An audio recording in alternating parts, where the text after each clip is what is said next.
And we are live. What is up, everybody? How is it going? Austin Prechtelevate Performance, coming at you live.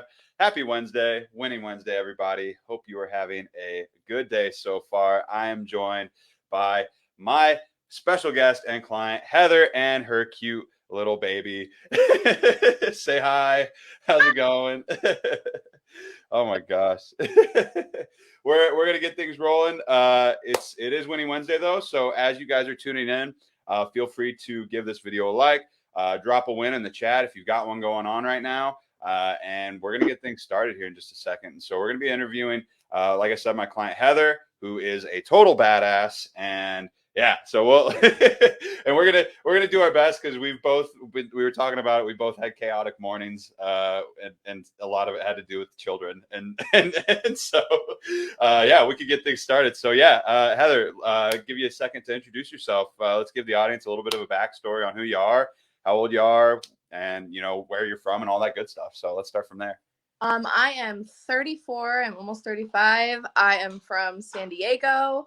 I've lived here almost my whole life, other than a brief, 4-year stint in Washington, which Cool. Yeah. not want to come back here. Mother of two. I have a 4-year-old son and a 10-month-old daughter who is freaking cute. Ah. double duty today. Yeah.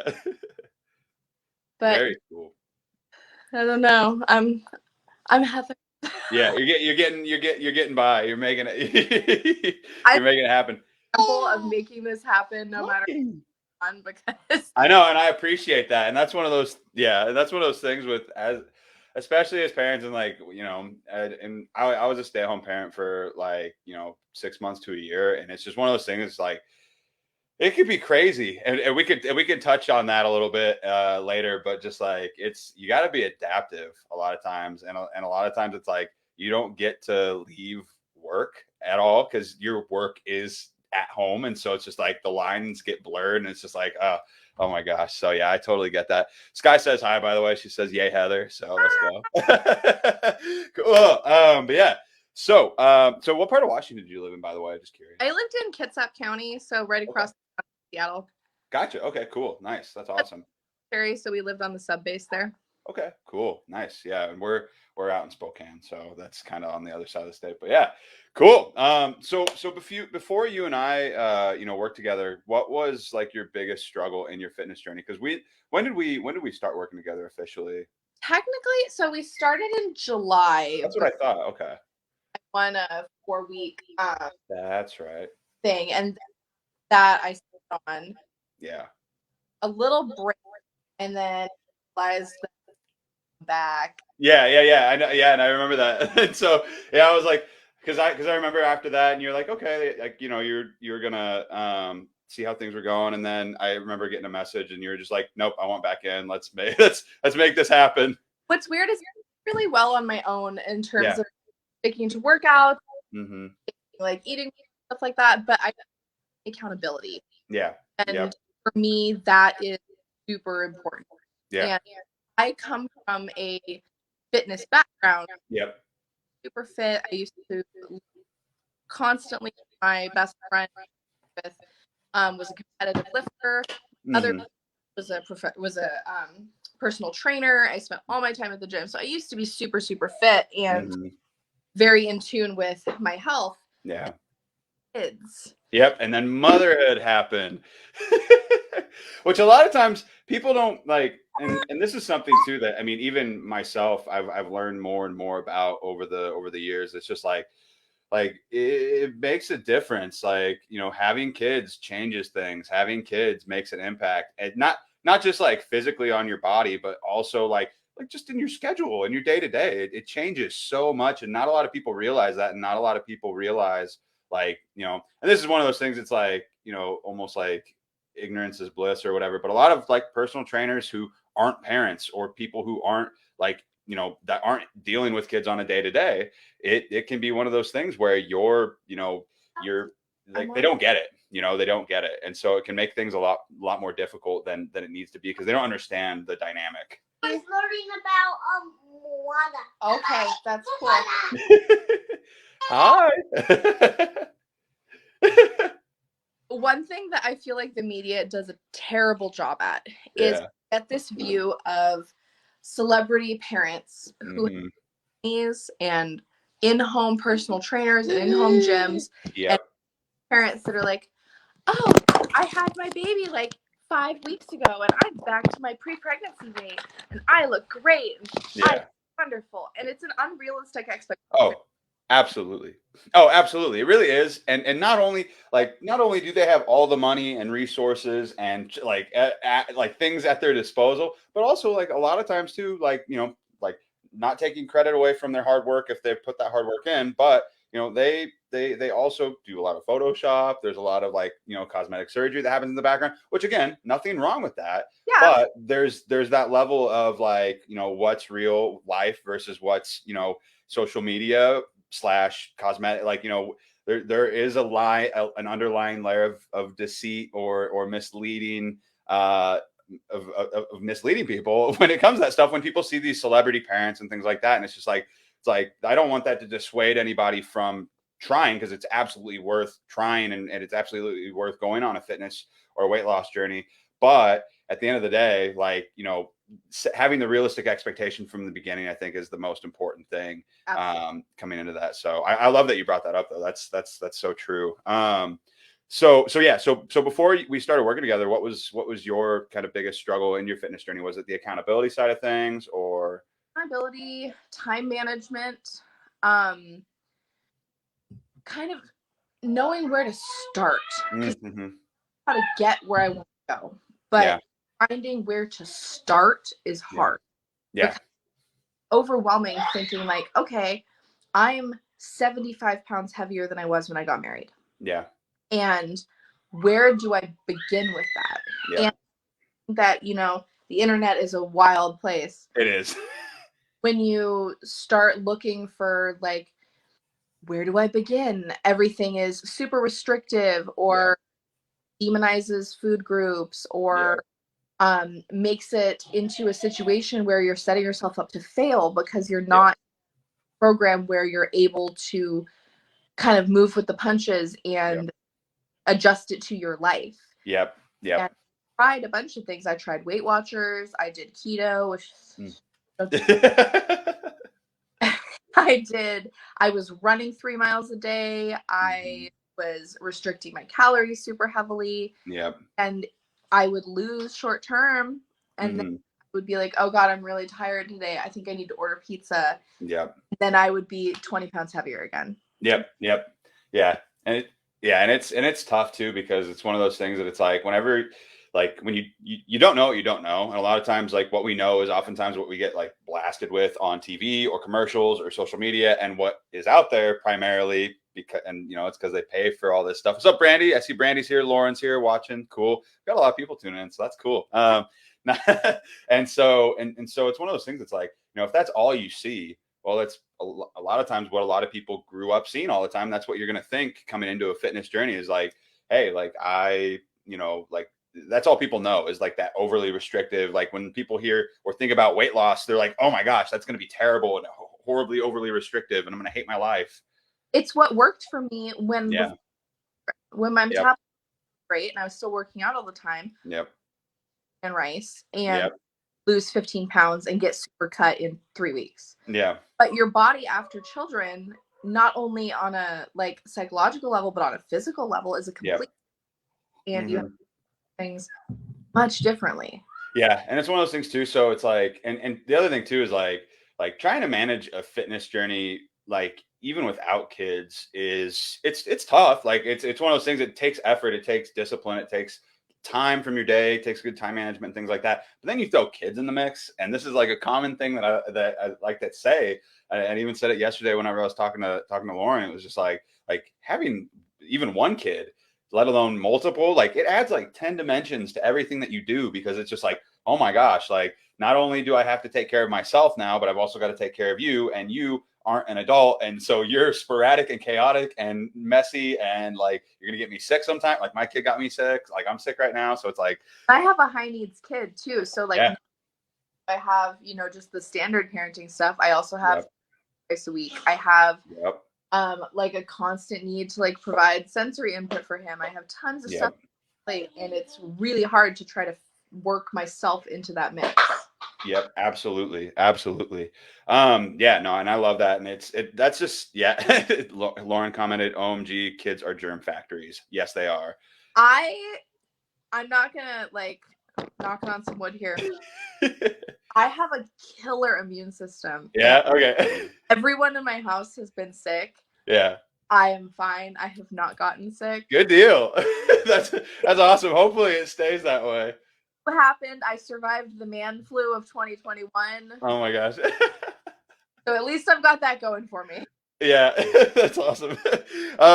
So before we started working together, like whenever that you felt like in terms of like time management and kind of accountability, kind of being more of like your primary struggle with your and knowing where to start, right? Like that whole like because there's a lot of misinformation out there. Like, how was that kind of like negatively impacting you? Was it just kind of one of those things that was kind of like making it tough to like even start? Was it making it tough to like like make like the commitment, or what was like? How was that negatively impacting kind of your day to day? I was just in a cycle of optimism and Oh, okay. I like that. Stoked and be like, I am so ready to do this. I bought 15 workout DVDs. I got a new yoga. I've got protein shakes and pre-workout, and I'm ready to go. Mm-hmm. Later, something would happen and I would fall off, and instead of being like, okay, like back on the grind, I would be like, oh God, I failed. Yeah. And it's a lot of learning. Like that's probably the biggest takeaway that I've gotten from this whole process is that like progress isn't linear. It's not a straight line. It's not a like unhealthy to healthy, bam, you're there. It's a big curvy road. And if you is. Yeah. Properly, you're never going to get to where you're going. Yeah. Oh, I love that. I love that. So true. So true. Just because, a lot of times because people think that progress is linear, or a lot of times coming into their journey, they expect it to be like, I'm just going to, if I'm not consistently losing weight every single week, then I suck and I'm failing and I should just quit. That's a lot of times what happens is people get into that all in, all out mentality. Like they don't realize that there's a spectrum of progress and success. And like every day you just, it's not going to look like a perfectly straight line. It's going to be, like you said, the waves and the curves, and over time, the trend is going to be a downward one. But if you zoom out and you look at the big picture, you're going to see that. But a lot of times we're, as people, we live in the day to day. A lot of times we live in the day to day. And so we just see the day to day, and the day to day impacts our mental a lot of times and our mindset. And so like getting, out of that and just, trying to see the bigger picture long term, I think is such a huge thing that a lot of people, that do end up seeing success long term. That's why they do. It's because they have that. And we talked about it, that concept of like low recency, where it's like, people that value and can see the bigger picture for future you and make decisions based on future you, not, today you or short-term you. Those are the people that are playing the long game. And if you play the long game, you're going to see the results. It's also too, like knowing that there are different metrics for success. Yes. Oh yes. We all like particularly like focus on number on a scale, and that's used as our metric for success. Yep. I have severe PCOS. I have like 5 different medications. I've tried like 6 different medically like mandated diets. I've done very, very hard for me to move scale. Yep. It has and it's hard because it used to be easy. Yeah. So it's taken a lot of mental bandwidth to kind of like shift my view from being number based to being progress based. Yep. And, some weeks I don't lose anything, and I cut off and I do everything I'm supposed to do, and I gain pound. Yep. My waist is a 1/2 inch smaller. Yep. Or I can suddenly do like 60 push-ups with no problem. And it's you're getting strong. I was gonna say you're getting strong. like not bench, bar on my shoulder with 70 pounds with like no problem. Yeah. Like, okay. I did 10 diamond squats yesterday, or diamond I've never do. So having that as an additional metric of success, and knowing that it's not just about like getting skinny, about getting healthier. Like I'm never going to, I am it's not a thing that's in my life. I'm not going to be skinny. I'm not built to be skinny. I am a thick, muscular person. Yeah. And realizing that being strong is just as important as being lighter was a huge breakthrough in my. Absolutely. I love that. I love that. And that's so true. And that's one of those things that like focusing on non-scale victories is so important for a journey. Like even like honestly, like because that number on the scale, like somebody can look and feel completely different at the same weight, depending on how they got there.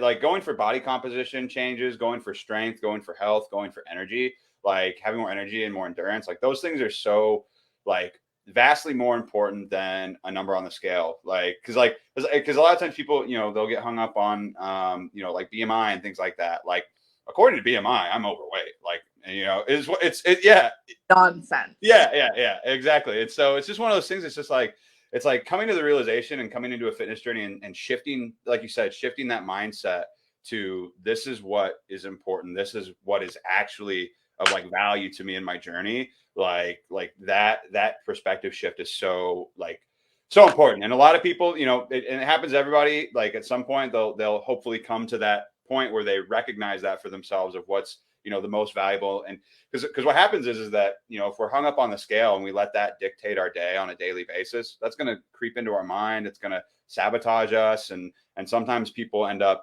shame spiraling because of it. And then they end up throwing themselves off even worse. And you remember, like, when I first started, I was like, Austin, I haven't lost anything. And like, this isn't working. Mm-hmm.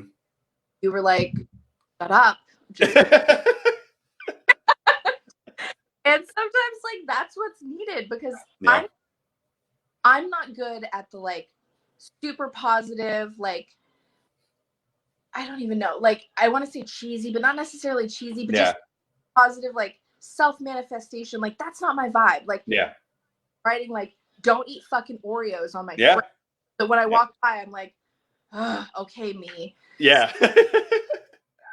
Having access to a group of people that are varied in their approaches. So I have people around that are like, don't eat fucking Oreos. Yeah. As well as having people around that are like, you can do this. Everything's cool. Like it's good to have a whole varied level of supports because everybody responds differently to different things. And if everything was just super positive, like oorah all the time, I would be like, I can't do this. I can't. Yeah, exactly. And that's one of the nice things about the community is like it's a place to share your wins and your struggles. Like it's a place to and everybody's got different backgrounds. We got a very, very diverse group of people. And like it's really cool too because like 95% of like the clients in there are parents, are or busy, like just either chaotically busy people or like or parents, and often or both. And so it's and so it's one of those things where it's just like like being able to see what other people are achieving or also struggling with, but still, pushing onward and showing up in some capacity. It's just like, it can be really inspiring. It's just like, damn, like we're almost kind of like this like diverse kind of like hive mind of people that are just like, hey, like, like you can do this, like we can do this, like we've got this shit. And so it's just, I don't know. It's one of those things that I don't feel like they're in a lot of people's day to day. Like we don't have that environment. We don't have that kind of group in our lives like that a lot of people don't have that support in their day to day. And so having access to something like that is just like an added layer of accountability. And also it just like helps you feel human, like in your like, it makes you feel like, oh, like I'm not a fuck up. Like I'm living life right now trying to like reach my goals just like everybody else is. Like or a fuck up. Everybody is also a fuck up. Yeah. So, okay. Yeah, and we're still making it. Yeah. I have a lot of friends that are in, and I come because I've been like, yo, you got to do this. Yeah. Having like not only people that I don't know, but having people that do know me and know, works for me and me knowing what works for them. Like sometimes I'll send a like private message to one of my friends that's in the group and be like, yo, like, got to talk about this thing. And it's have people that have your back in a realistic way. Yeah. Oh yeah. Oh, I love that. I love that. Cool. Yeah. So we've been, working together now since July, technically and officially. So what sort of results have we been able to accomplish together? Whether that be, we've talked a little bit about like the mindset side of things, so like mindset, physically, health wise, like what has changed for you? I have been able to shift my focus greatly to where working out every day is part of my routine. Yeah. It's Oh, I love that. I, oh, I have to work out today. You're on the freaking ball with your workouts. Or miss workouts. No. Not something I do. And if I have a day where I can't work out, I just move it to the next day and I do double workout that day. Yep. Having it's not optional anymore. Whereas Mhm. getting it was like, Yeah. um, I have lost an inch and a half on my waist, I think. That's awesome. My weight has fluctuated, but I am extremely stronger. You're so much stronger. It's crazy. I couldn't do a single regular push-up. I Yeah. was kneeling push-ups and I was like topping out at 8. I remember you messaged me after you did your like first like push up like actual, but you were like, oh my god, and I was like, oh damn. Now, without even breaking a sweat, I can do 60 regular push-ups. Just whoop, whoop, whoop. That's crazy. That's so awesome. Squats are great. I'm deadlifting 70 pounds. Yeah. And I used to be. That's the thing is like, and I know a lot of people don't have the same basis of because I do come from where I did Yeah. so strong, Yeah. and it really bummed me out that I wasn't there anymore. Yeah. And I'm getting there. Yeah. Somebody's hyped about mom being strong. But I had to buy these pants in a smaller size. Yeah. I am fitting into stuff that I couldn't fit into before. He's very angry. Hi. I feel better. We Yeah. go to SeaWorld and the zoo and stuff all the time because we live in San Diego. And I used to, when we go walking at SeaWorld, I would be like, oh my God, I cannot walk on this hill. Yeah. Walk like 20,000 steps at SeaWorld. I'm like, hoo, hoo, hoo, let's go see the tadpole. And see, that's so awesome. And that's such a powerful thing too. Like, we're going for like long-term change and health and like, feeling better and like being able to just be a more active, like not only parent, but just person, like for not for them, but also for ourselves. And just like being able to like, because a lot of people feel like once you're a parent, like you get a label put on you and you can't be anything else. And it's just like, what do you mean? Like we're still like you see it all the time. People are like, oh my gosh, like I can't believe like that parent is dressing like that, or oh, I can't believe that parent is doing whatever. And it's just like, what do you mean? Like we're still human beings. We're like we can be strong, we can be sexy, we can be whatever we freaking want to be. Like and, I'm a super tattooed alternative cosplayer, so yeah, it's a weird like you have. yeah, And I'm like, yeah, exactly, yeah, exactly. I had kids. Yeah, exactly. It's like people act like you can't be like anything other than a parent once you're a parent. And it's just like I think that's a toxic thing too for a lot of parents because they get into that they become a parent and they're like, well, this is all I can be now. And it's like, no, you. There's also, and I feel like it's particularly applicable to moms, but there's Yeah. this like martyr mentality that is perpetuated by society where if you aren't sacrificing every bit of yourself for your kids, you're not a good mom. Yeah. So people will be like, what do you mean you got a babysitter and you went and got your nails? Yeah. Your children. I'm like, I can't pour from an empty cup. Yeah. Like, Exactly. if I'm myself both mentally and physically healthy, there's going to be a good parent. So the idea that I have to sacrifice all my sleep and all my personal time and all my personal needs for my children is toxic. Yeah, and it's garbage. It's such bullshit. And it's one of those things like whenever when Jessica and I had Finn, it was one of those things that they told us like, because I think we had a babysitter like like a month after we had him. We were just like, we need some like us time to like go feel like humans again. Because like especially for that first like 6 months, it can be pretty crazy, pretty rough.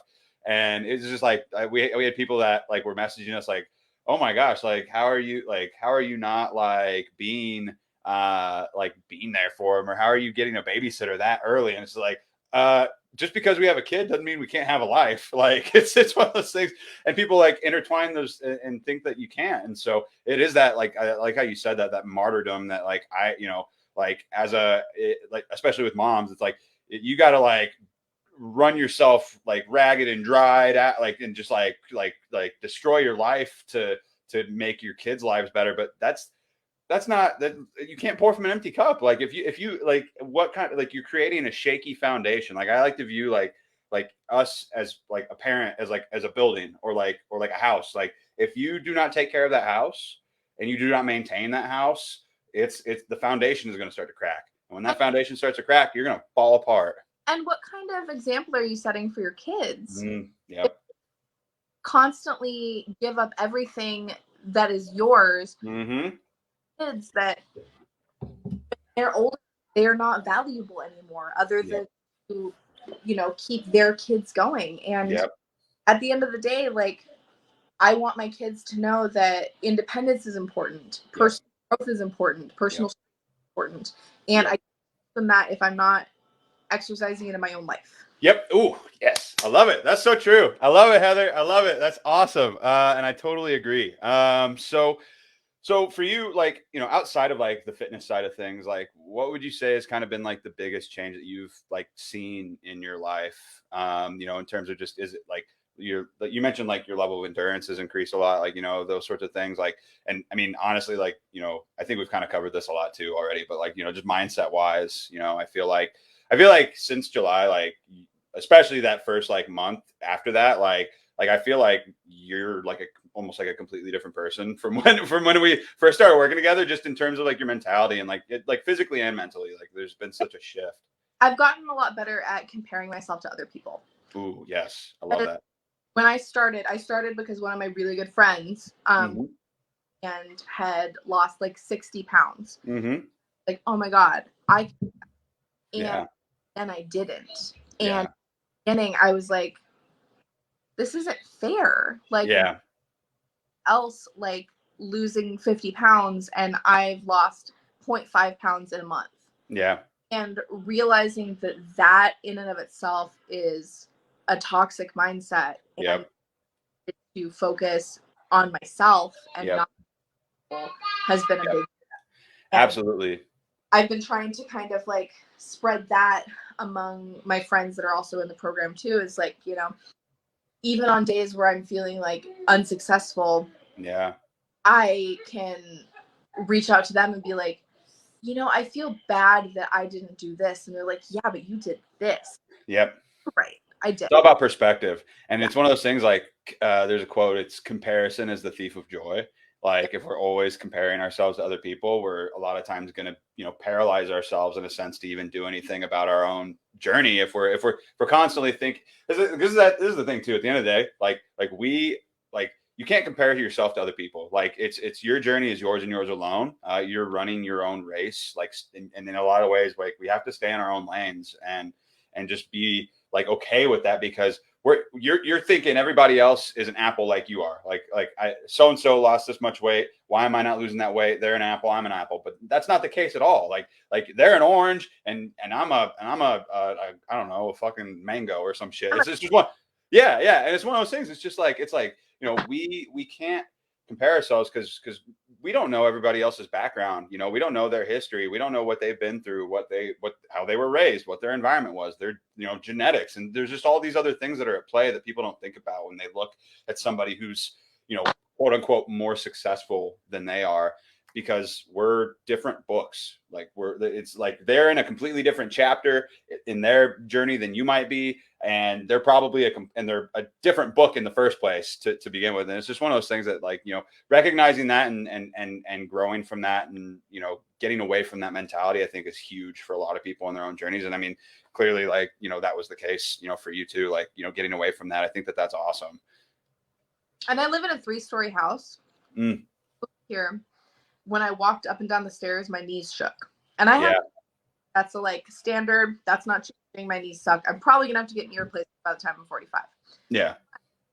Now I just jog up and down the stairs and I'm like, oh, I gotta go get something up in my room.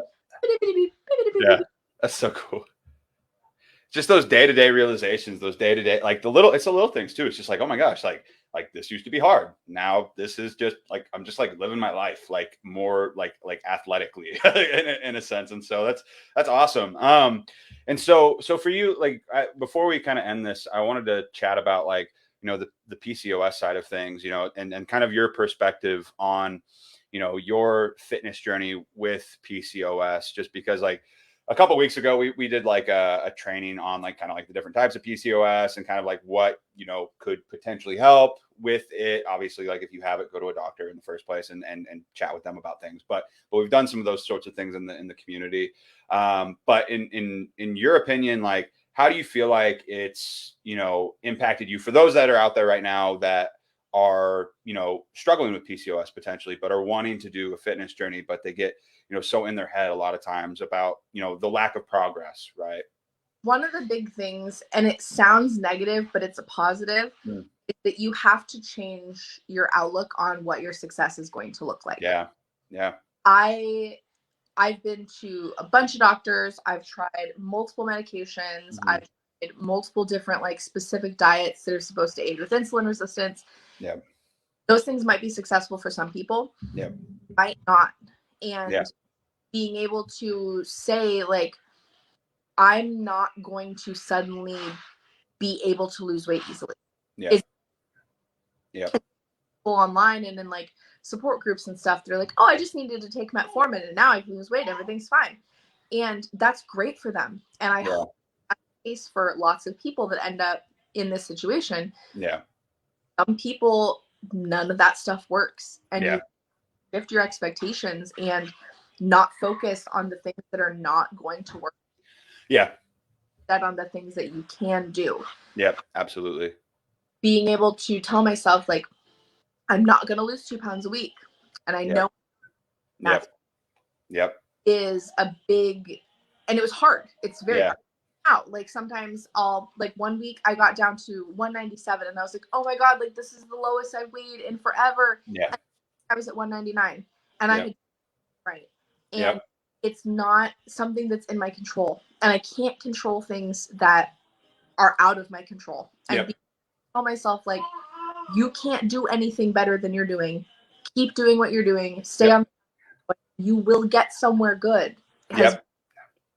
Yep. It's that concept of just, putting in the reps and not counting them, just doing them for the sake of doing it, because eventually it's going to get you to where you want to be, and focusing on like, and shifting like what your, goals are, or what success looks like, I think is really, really important, because like you said, some people are going to be hyper responders to treatment for it. Like some people are. A lot of people don't even realize that there's different types of PCOS, that there's different phenotypes. Like some people have like high testosterone PCOS, and the PCOS actually sometimes helps them reach their goals quicker because of it. Like, and it's weird. It's one of those things that, again, you can't compare yourself to other people because you don't know what is going on in their own lives and their own biology and all that other stuff. And so, and in my mind, the way I like to view, PCOS or adversity or, insulin resistance, or, if you got injured, like, and like I've been injured many a times in the past. And so it's one of those things where it's like, I like to view it as being like, hey, like you're that kid in high school that things didn't come easy to, but because it didn't come easy to it, you had to study extra hard. You had to build the actual habits that were going to get you to success eventually one day. Whereas the other people that it just came easily or whatever it may be, they didn't build the skill sets that they need. And once they are actually faced with real adversity and they're actually faced with real life and these other things, they're probably going to, fail compared to what you're going to be, and you're going to excel. And so that's how I like to view it, is like, we're training for life. We're training for like, these changes over time, the long game. And, and for PCOS, for example, like, going for body recomp, going for getting stronger, like, those things are going to pay off in dividends over time. Like, and it's just one of those things that, comparing yourself to other people, I think it can get tough, but just knowing that if what you're doing is going to get you to where you want to be eventually, it's going to be worth it and it's going to pay off. And so, yeah. Like my doctors, every time I go in for like blood work or something, they always expect my blood work to be terrible. Yeah. Like, oh, you're obese and you haven't lost any weight in the last 3 times you've seen. And then they pull my blood work and they're like, wow, you're really healthy for Yeah. like, we expected this to be a lot worse. And I'm like, yeah, because I work on being healthy. Yeah. Like, working on being skinny. I'm working on having good cardiovascular health. I'm working on being Yeah. more built with muscle so that I'm more able to metabolize food. Like, Yeah. position where I'm focusing on the health side of things rather than the size side of things. Yeah, and that's a whole other thing too. We won't get into that too much, but the whole, like, especially the American healthcare system is very it's very fat shaming and very fat phobic, and it's not a good deal. It's not a good time. It's not, but we can talk about that some other time. Huge body positive advocates. It's like, yeah, I Yeah. can be fat and healthy, and I'm realistic in where I'm headed, and I know that I'm going to be awesome, and I'm going to be strong, and I'm going to be healthy, and that's the end. Yeah. Absolutely. Absolutely. So for anyone that's listening to this, thinking about, starting their own fitness journey coming into the new year, and especially we can even like niche it down even more so to moms or parents or even people with PCOS or other, metabolic, deficiencies in a sense. Like what would you say to them if they're thinking about starting a journey? Invest in yourself. Hmm. Like, you can say a million billion times, like, I'm going to be healthier this year. I'm going to do it. But Yeah. if you set yourself up with a system that's going to hold you accountable for that, you're not as likely to succeed. Yep. It's just like taking it down to the bare bones of, I'm paying for this, so I'm going to do it. Yeah. Yeah. That is what it takes. And Yeah. being like, oh God, like, I paid money for this. Like, I better do it, because Yeah. if I pay for something, I'm going to do it, because Yeah. spending on stuff that I'm not going to. It's so true. It's so true. And that's one of those things money is just an abstract form of our time. I mean, it really is. You work for money. You give your time from your life in return for money. And if you spend your money, that's like spending your life in a sense on things. And so people are way more likely to adhere to something or show up for something if they pay for it. And that's why I think that, like, if somebody, like, typically if somebody gets something for free, they're not gonna you're not gonna appreciate it as much unless if you pay for it. And so I think that that's so true, and I'm glad that you brought that up. And so yeah, I love that. And so, like, take action. Is that your takeaway? Is like just freaking do it, just invest in yourself? Yeah. Stop telling yourself you're going to do stuff and just do it. Yeah. Like, I'm not the person that says stuff like, you need to dedicate your time to what you're like. I'm not the super positive, like, you guys are super positive, like, motivating people, and I'm not that person. That's okay. Get off your bullshit and just do the thing. Yeah. You can't complain about where you're at if you're not actively doing something to change. Yep. And Boom. like, Yes. you've got to commit to doing it, and Yep. you just go one day at a time, like, realizing that one day of success is better than 0 days of success. Like, Yep. you don't have to be perfect. You just Nope. have to try. Yep. And commit to continuing to try, because Yep. some not going to be successful, and that's okay. That's realistic. That's Yep. life. Yep. Progress, not perfection. Because honestly, perfection is an illusion. It's not. You can't be perfect. Like, you can't be. Nobody's perfect. I'm not perfect. No. Like, and that's what I try to, like. And that's the thing too. Is, like, I think that's what's beautiful about the community. Is it's just like, it's this giant group of imperfect people working toward their goals on a daily basis. Like, I'm the first one to, like, anytime I have like a depressive episode or some shit happens with my mental health, I'm like, "Sup, guys? I feel like garbage today, and I don't want to be here, but I'm showing up because it's important." And that's because if I can do it, anybody else can do it too. And it's just being honest and transparent about what, like, because I feel like a lot of times people, like, see on social media, they just see windows into people's lives, but it's just what people want you to see. They're not sharing the real life stuff. Like, they're not sharing, hey, like, I was late to work today because my kids shit all over the place, or, like, it's just like, this is one of those things. It's like, it's like, it's like, that's real life. Like, that's real life. And just be. Look, if anybody wants to see a real representation of life, yeah. I'm the one that's like, well, today I had to take 3 of my emergency medications because I would have a panic attack because I think. Yep. And we're still getting shit done, though. We're still showing up. We're still making progress towards our goals because, our goals matter, and nobody's going to do it for us. Like Yeah. that's a big realization that a lot of people need to recognize, is like, you have to be your own like parent. You have to be your own superhero, because nobody's going to save you. Like, you are in full control of like your own story. You are the author. And so I think that that's awesome. So, I other people necessarily even to hold your hand through it. Like, yeah, I want to work out with you. And I've asked him every night since July to work out for me. How many times has he worked out with me? 0. yeah, Knowing that I have to do it for myself, regardless of who is on that journey with me, is important. yep, absolutely. Hell yeah, Heather. I love it. I love it. I think we'll end it on that note. I think that thank you for coming on to the live today. It was awesome. I feel like people got a lot of value, and I feel like people got like a a perspective of like the parent, a perspective of the chaotic parent and their fitness journey, and like what's possible. Like what's possible. Like, you guys can do this. If you're watching this right now and you're a parent, or you feel like life is chaos right now, or you feel like shit's hitting the fan every day, it's okay. It's doing that to us too. My life constant shit show, and Yeah. doing it, and Yeah. found time to do it, even with complete chaos that is my existence. It's possible. It's possible. So on that note, we will end this here. I appreciate you for coming on here today. Other than that, we will talk to you all later. If you're watching this at a later time, hashtag replay, so we know you saw it. Give this video a like and let us know your number one takeaway in the comments below. And if you got value from this, and if you're interested in working with us and being, a part of the community, like, feel free to send me a message and come join us. Come join us. It's a good time. It's a party, a parent party of chaos and fitness and fun, and just just being honest and transparent. So other than that, though, we will talk to you all later. See you guys later.